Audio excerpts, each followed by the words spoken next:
God bless you. My name is Harris Kekalides, and you're watching and hearing the program Getting to Know Jesus.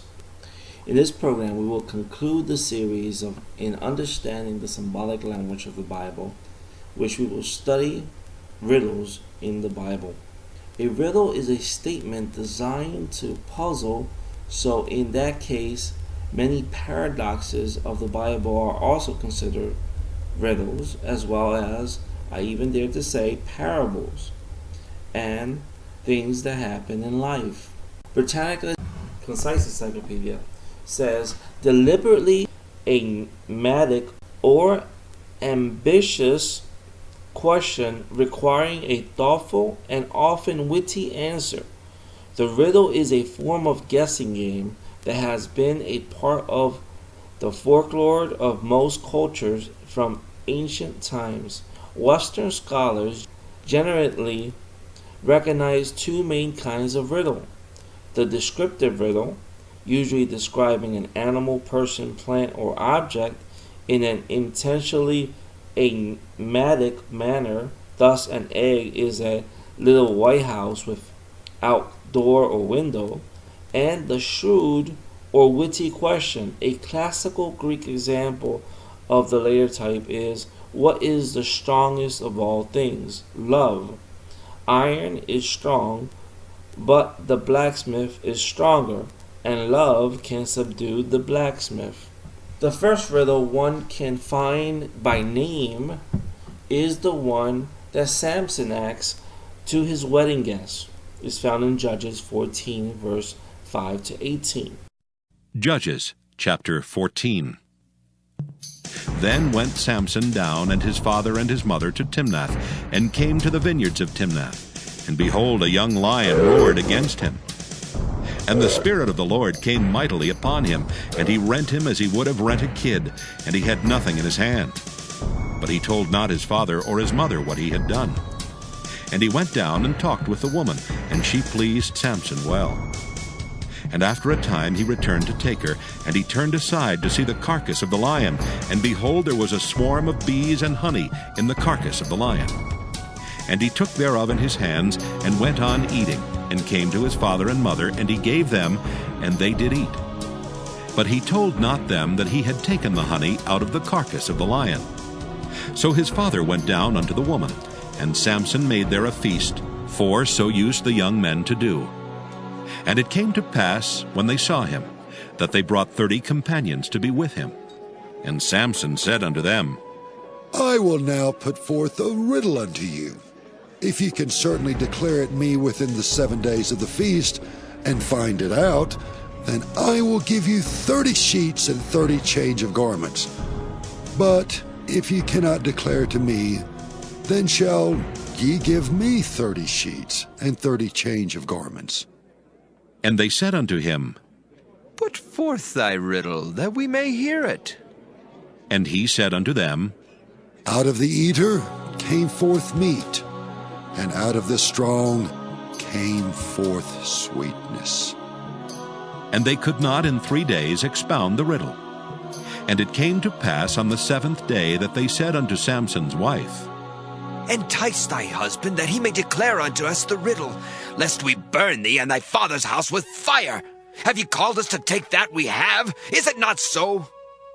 And Samson's wife wept before him, and said, Thou dost but hate me, and lovest me not. Thou hast put forth a riddle unto the children of my people, and hast not told it me. And he said unto her, Behold, I have not told it my father nor my mother, and shall I tell it thee? And she wept before him the 7 days while their feast lasted. And it came to pass on the 7th day that he told her, because she lay sore upon him. And she told the riddle to the children of her people.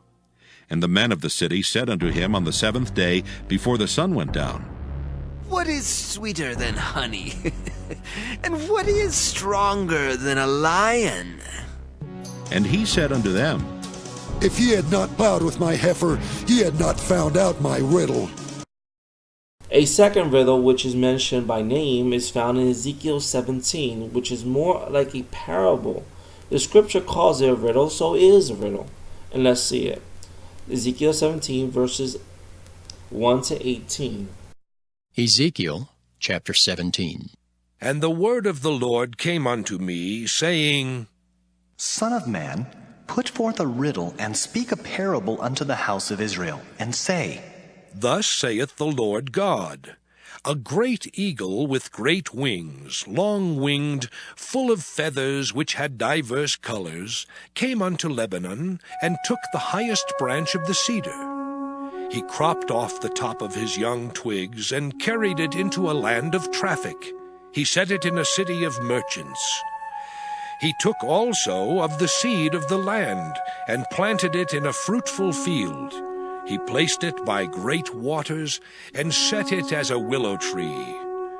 And it grew, and became a spreading vine of low stature, whose branches turned toward him, and the roots thereof were under him. So it became a vine, and brought forth branches, and shot forth sprigs. There was also another great eagle with great wings and many feathers, and behold, this vine did bend her roots toward him, and shot forth her branches toward him, that he might water it by the furrows of her plantation. It was planted in a good soil by great waters, that it might bring forth branches, and that it might bear fruit, that it might be a goodly vine. Say thou, Thus saith the Lord God, Shall it prosper? Shall he not pull up the roots thereof, and cut off the fruit thereof, that it wither? It shall wither in all the leaves of her spring, even without great power, or many people to pluck it up by the roots thereof. Yea, behold, being planted, shall it prosper? Shall it not utterly wither when the east wind toucheth it? It shall wither in the furrows where it grew.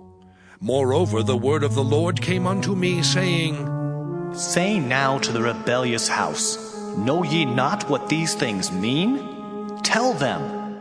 Behold, the king of Babylon is come to Jerusalem, and hath taken the king thereof, and the princes thereof, and led them with him to Babylon, and hath taken of the king's seed, and made a covenant with him, and hath taken an oath of him. He hath also taken the mighty of the land, that the kingdom might be base, that it might not lift itself up, but that by keeping of his covenant it might stand.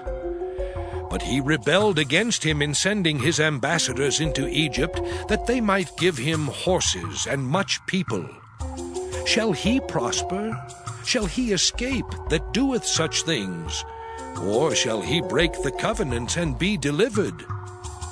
As I live, saith the Lord God, surely in the place where the king dwelleth that made him king, whose oath he despised and whose covenant he brake, even with him in the midst of Babylon he shall die.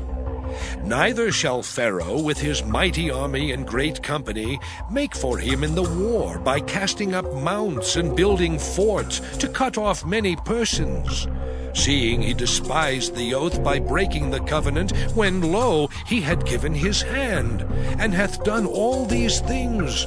He shall not escape. And the understanding of the Christian is also considered a riddle. It says in 1 Corinthians 13, verse 12, it says, For now we see through a glass, darkly, but then face to face. Now I know in part, but then shall I know, even as also I am known. That word darkly in the Greek is riddle.